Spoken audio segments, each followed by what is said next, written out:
Hey YouTube, we are at Uwharrie and we are going to do a little drive around at Badin Lake campground and let you see it to see if it's changed over the last year or so. Please follow us along and we will see you guys around. This is a Jeep that we feature on our channel. If you have not subscribed, please subscribe. That would be awesome.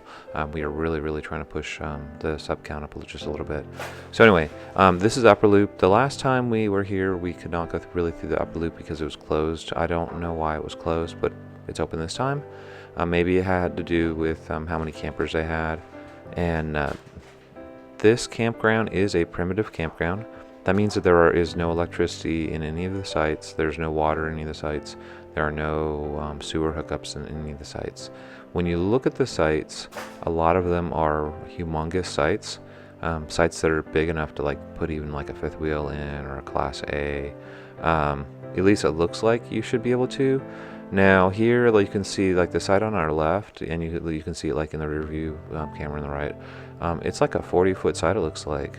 But the only real trick to it is the road in front of it is actually pretty narrow. So this side right here on the right, that one looks like maybe you could get something long and do because it's kind of lined up.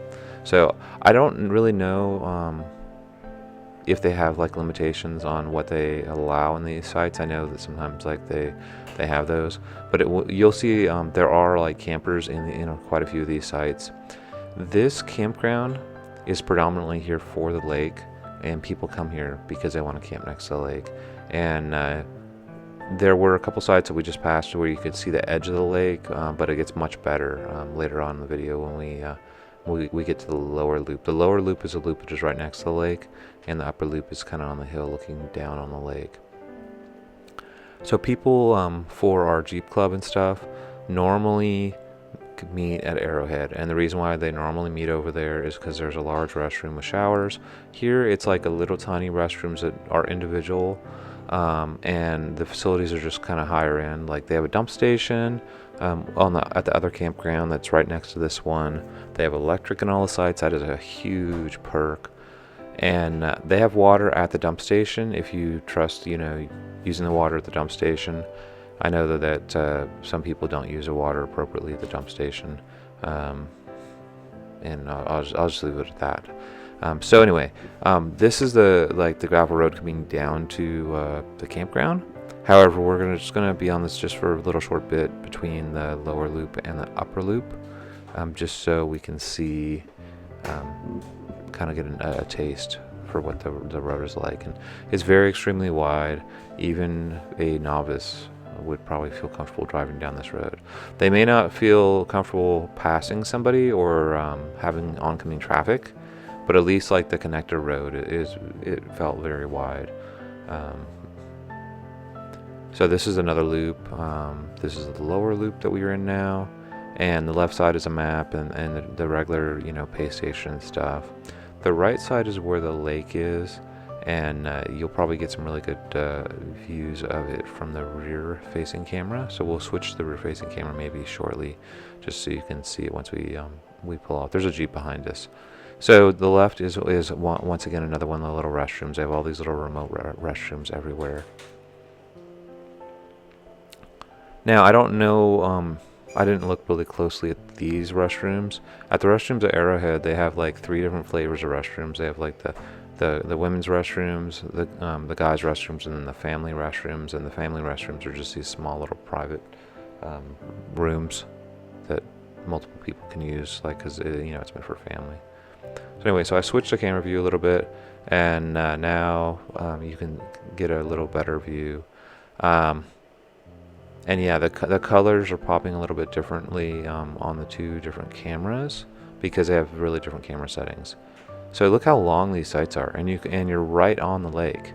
Like I was saying, right there, that looked like the perfect spot to back in, or even there, a humongous Class A or a toy hauler. You could fit pretty much whatever you want. There's a small little camper there. Because look at that, they have almost enough space to put twice as many vehicles there. And they have a pickup truck, a Class C, and it looks like enough room for another pickup truck and another Class C, all in one site. Humongous sites. And really great view of the lake. I mean, imagine just being in that site there. It's flat. You can just step out and see the lake and have your picnic table and everything. That would just be so cool if you're set up with, like, say, solar or something, and you had all the water in the water tanks and stuff. Very, very kind of neat place. And there's another one of these restrooms. They have all these restrooms kind of positioned throughout the park, and they're all separated out, which means that you don't have to walk as far, which is really, really nice. At Arrowhead Campground, that's not the case. At Arrowhead Campground, they only have one large bathhouse, and if you're near it, then it's easy to get to, and if you're not near it, then you have a long walk. This is maybe a little bit better on the positioning of the bathrooms in Arrowhead, let's say. So we'll switch back to camera views now that we're past the lake, and you can see the front view. So anyway, the colors that are different in the two cameras or whatever, and you're going to see this on other videos too, where I did this. I changed the camera settings on the new GoPro, which is the forward-facing camera, and that's a flat color scheme. And I don't really know if I like it better. It's supposed to be more true to like the way the color really looks. And then the upper right one is a GoPro, like the Max, but that's set on all the GoPro settings, where it like oversaturates and like kind of makes it look cool, like.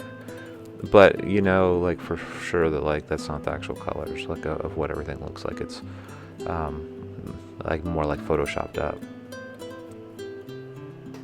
So now we are going to head over to the group site and sites and give a quick look at that. So let me speed up the video. So I sped up the video, obviously 4x, just so it wouldn't be so slow. So this is the gravel road that brings you into the campground, and like I was saying, it's pretty wide, and if you were the only one on this road, it would be probably really easy, but occasionally you are going to run into traffic with that. It's trying to go in the other direction. That might be a little scary. There are some kind of tight turns, but there's not really a lot of obstacles like on the edges, so I think it's totally fine. So this is a group site. The group site is separate from the lake, and we're going to go back to regular speed and once again have the two different views that you can have to see this. There's a group site immediately on the left hand side that you can kind of see the edge of in the rear view camera. When we come around, you'll probably be able to see a lot better. So these sites are cool because they are meant to accommodate larger parties, where you can have these little tent cities and stuff, and this is obviously a Jeep Club here that is getting ready to head out. What's that, 6 Wranglers maybe? And once again, they also have restrooms over here and everything, and they're pretty generous, it seems like, with the number of facilities that they have, because you can see like one building after another. Now I don't think that these are all facilities, but that one there is one definitely, and I think the one that we're coming up on, maybe 100, 200 feet in front of us, is also. And you can see that there's campers out here also. But once again, this is all boondocking or moochdocking or primitive camping or wild camping or whatever you want to call it when you park your camper and it's not hooked to anything. And so basically what that means is you have to be very conservative on your water, or willing to move your camper to go hook it up to go get some more water. And then you don't have electricity. I don't know the generator rules out here. I'm sure that people run them, and it's a normal noise one limitation where you can only run them at certain times, and they have to be within a certain noise level. So that's a campsite on the right also. I do not know why it is quarantined off or whatever. We are in the middle of a COVID thing, but it does have all that orange tape over it. But that is one also. That one has tent pads, and you see that in a lot of tent sites. Maybe that is a tent-only group site, where the other ones were just regular group sites that you can pull up to, because obviously there's fencing there also. The other ones I didn't see tent pads, I did not see fencing. So anyway, hopefully this walk through Badin Lake's campground helps you out. So what we're going to do is we'll throw a little bit of footage of what the trails look like in the area, just so you can see that too.